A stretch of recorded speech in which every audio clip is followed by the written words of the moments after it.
To install the ERA Protect Floodlight Camera to your account, the first thing you need to do is attach the micro USB cable to the bottom of the camera, the other end to a USB plug and power it on.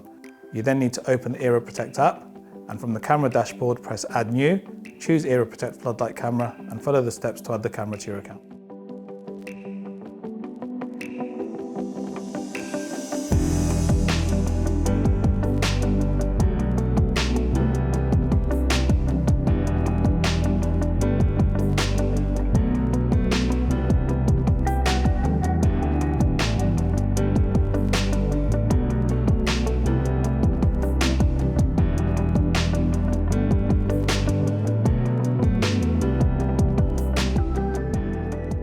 You're now ready to install your camera at its chosen location. Use the enclosed template to mark and drill your holes, then attach your base to the wall. You then pass the flex through the base and attach the live and neutral to the adapter and connect your earth cable to the base of the camera. You then connect the camera to the base using the hex screw and the other side of the flex to a 3-pin plug or to a fuse board.